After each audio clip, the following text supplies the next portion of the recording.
Welcome. In front of me is a Revvl 6 from T-Mobile, and today I'll show you how you can record a screen on this phone. So to get started, let's pull down our toggles, extend it, and somewhere in here you should be able to locate a screen recording toggle. Now it could be also on a second page, which it is for me. This is the default location of all the toggles, so hopefully you can find yours in the same exact place.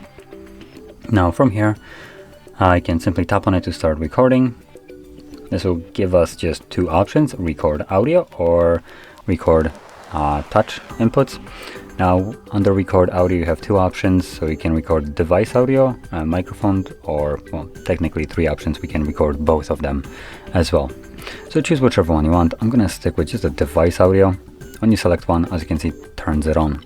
Obviously if it's off, it's not gonna record any audio. And then record touch on screen.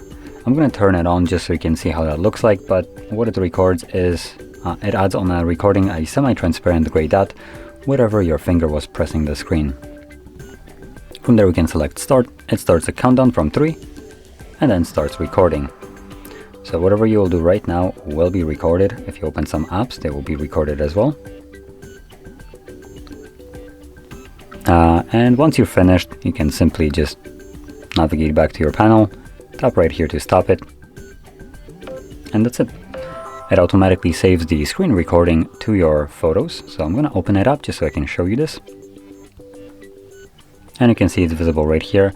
It's categorized as movie. I believe if you have more media or pictures, photos, and videos on your phone, it adds you categories at the bottom. And you can navigate into albums, and in there you will find screen recording or screenshots album where this video should be recorded as well. Now anyway, once press on it, you can obviously view it. So here's the semi-transparent gray dot. You can kind of see it, just a small one. But obviously for gameplays it might be a little bit distracting, so you might want to keep that off. For informative things where it's kind of crucial to see where you were pressing the display, you might want to enable it.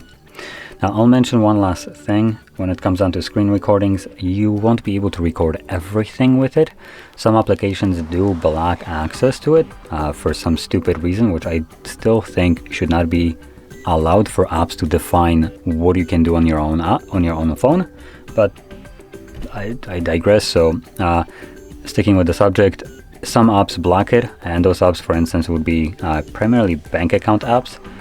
And Netflix also blocks it, so if you try to record a screen and Netflix, we all know what you're trying to record there, what you will get is just a black screen. You will record sound but not image. So anyway, with that being said, if you found this video helpful, don't forget to hit like, subscribe, and thanks for watching.